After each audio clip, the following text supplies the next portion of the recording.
Taste the Daily. Thoothukudi மாவட்டம் எட்டயபுரம் அருகே பொதுவெளியில் மது அருந்தியதை தட்டி கேட்ட காவல்துறையினரிடம் போதை ஆசாமி ஒருவர் வாக்குவாதத்தில் ஈடுபட்ட சம்பவம் பரபரப்பை ஏற்படுத்தி உள்ளது. விளக்கம்பட்டி சாலையில் மது அருந்தி கொண்டு இளைஞர்கள் சிலர் பொதுமக்களுக்கு இடையூறு ஏற்படுத்துவதாக போலீசாருக்கு தகவல் கிடைத்துள்ளது. இதையடுத்து அங்கு போலீசார் சென்றபோது மது போதை இளைஞர்கள் சிலர் தப்பி ஓடினர். அங்கிருந்த இருசக்கர வாகனத்தை போலீசார் காவல் நிலையத்திற்கு எடுத்து செல்ல முற்பட்ட போது போதை ஆசாமி ஒருவன் போலீசாரிடம் வாக்குவாதத்தில் ஈடுபட்டார்.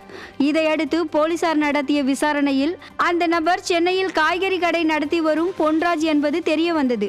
எட்டயபுரத்தில் நடந்த நிகழ்ச்சிக்கு கலந்து கொண்ட பின் மது அருந்தி தகராறில் ஈடுபட்டதும் அம்பலமானது. இதையடுத்து போதை ஆசாமி பொன்ராஜ் மற்றும் அவரது உறவினர்களை போலீசார் எச்சரித்து அனுப்பி வைத்தனர். இதையடுத்து போதை ஆசாமி பொன்ராஜ் மற்றும் அவரது உறவினர்களை போலீசார் எச்சரித்து அனுப்பினர். தருமபுரி மாவட்டத்தில் ஆவினில் பால் கொள்முதல் செய்வதில் முறைகேடு நடப்பதாக கூறி மாவட்ட ஆட்சியர் அலுவலகம் முன்பு பாலை கொட்டி விவசாயிகள் போராட்டம் நடத்தினர். காரிமங்கலம் அருகே உள்ள பெரமாண்டப்பட்டி கிராமத்தில் 25 ஆண்டுகளாக தமிழக அரசின் ஆவின் பால் கொள்முதல் நிலையம் செயல்பட்டு வருகிறது. இங்கு பணிபுரியும் சிவகுமார் என்பவர் பாலின் தரம் சரியில்லை என கூறி உரிய தொகையை குறைத்து வழங்கியும் போலி கணக்குகள் மூலம் முறைகேட்டில் ஈடுபட்டு வருவதாகவும் போராட்டத்தில் ஈடுபட்ட விவசாயிகள் குற்றம் சாட்டினர். இது குறித்து பலமுறை மனு அளித்தும் அரசு நிர்வாகம் உரிய நடவடிக்கை எடுக்கவில்லை எனவும் விவசாயிகள் வேதனை தெரிவித்தனர். விடியா திமுக ஆட்சியில் விவசாயிகளுக்கு தான் நிம்மதியில்லை என்றால் பால் உற்பத்தியாளர்கள் நிலை அதைவிட மோசமாக உள்ளதாக அப்பகுதி மக்கள் ஆதங்கத்தை வெளிப்படுத்தினர். மத்திய அரசின் நாஃபெட் நிறுவனம் கொள்முதல் செய்த கொப்பரை தேங்காய்களுக்கான நிலுவைத் தொகை 150 கோடி ரூபாயை உடனடியாக வழங்காவிட்டால் காத்திருப்பு போராட்டத்தில் ஈடுபடப் போவதாக தமிழக விவசாயிகள் பாதுகாப்பு சங்கம் எச்சரித்துள்ளது. கடந்த 3 மாதங்களுக்கு முன் 18,000 விவசாயிகளிடம் 150 கோடி ரூபாய்க்கு கொப்பரை தேங்காயை மத்திய அரசின் நாஃபெட் நிறுவனம் கொள்முதல் செய்தது. ஆனால் இதுவரை விவசாயிகளுக்கு தர வேண்டிய பணத்தை தராமல் காலம் தாழ்த்தி வருவதாக விவசாயிகள் பாதுகாப்பு சங்கம் குற்றம் சாட்டியுள்ளது. உடனடியாக நிலுவைத் தொகையை வழங்காவிட்டால் அனைத்து விவசாயிகளையும் ஒன்று திரட்டி எழும்பூர் நாஃபெட் அலுவலகம் முன்பு காத்திருப்பு போராட்டத்தில் ஈடுபடப் போவதாக தமிழக விவசாயிகள் பாதுகாப்பு சங்க நிறுவனர் ஈசன் முருகசாமி அறிவித்துள்ளார். கடலூர் மாவட்டத்தில் நெல் கொள்முதல் செய்து 8 நாட்கள் ஆகியும் வியாபாரிகள் பணம் வழங்காததால் விவசாயிகள் அரசு ஒழுங்குமுறை விற்பனை கூடத்தை இழுத்து மூடி போராட்டத்தில் ஈடுபட்டனர்.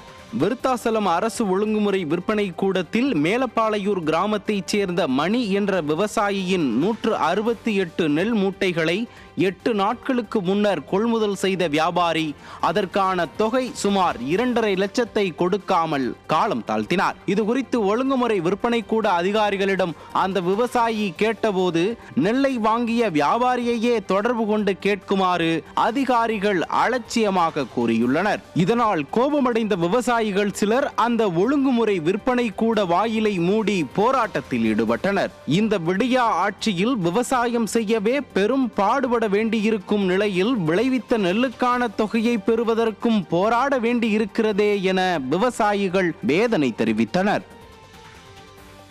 புதுச்சேரி காலாப்பட்டில் உள்ள புதுவை மத்திய பல்கலைக்கழகத்தில் MBBS முதலாம் ஆண்டு தேர்வு வினாத்தாள் கசிவானதால் தேர்வு ஒத்திவைக்கப்பட்டுள்ளதாக பல்கலைக்கழக நிர்வாகம் அறிவித்துள்ளது. தேர்வு நடைபெறும் தேதி பின்னர் அறிவிக்கப்படும் என்று அறிவிக்கப்பட்டுள்ளது. கடந்த வெள்ளிக்கிழமை நடைபெற இருந்த MBBS முதலாம் ஆண்டு தேர்வு வினாத்தாள் கசிவானது என தனியார் கல்லூரி பேராசிரியர் ஒருவர் பல்கலைக்கழக நிர்வாகத்திடம் புகார் அளித்தார். குஜராத் மாடல் அரசு தேர்வுகளை முறையாக நடத்த முடியாமல் தொடர்ந்து வினாத்தாள் கசிவு என முறைகேடுகள் நடந்த வண்ணம் உள்ளது. இதனால் மாணவர்கள் சிரமத்திற்கு உள்ளாகியுள்ளனர். கேரளா மாநிலம் வயநாடு பகுதியை புரட்டி போட்ட நிலச்சரிவில் சிக்கி உயிரிழந்த சடலங்கள் 40 கிலோமீட்டர் தொலைவில் கண்டெடுக்கப்பட்டன. மலப்புரம் மாவட்டத்தில் உள்ள சாலியார் ஆற்றிலும் அப்பகுதியில் செல்லக்கூடிய ஆற்றின் கரையிலும் ஏராளமான உடல்களும் உடல் பாகங்களும் தொடர்ந்து கண்டெடுக்கப்பட்டு வருகின்றன. சாலியார் ஆற்றில் மட்டும் இதுவரை ஆண்கள், பெண்கள், குழந்தைகள் என 77 உடல்களும் 160 உடல் பாகங்களும் கண்டெடுக்கப்பட்டதாக மீட்பு படையினர் தெரிவித்துள்ளனர். இப்பகுதி ஆறுகளில் இருந்து இன்னும் பல கிலோமீட்டர் தூரத்திற்கு உடல்கள் அடித்து செல்வதற்கான வாய்ப்புகள் உள்ளதால் அனைத்து பகுதிகளிலும் தேடும் பணியை தீவிரப்படுத்தப் போவதாகவும் மீட்பு படையினர் தெரிவித்துள்ளனர்.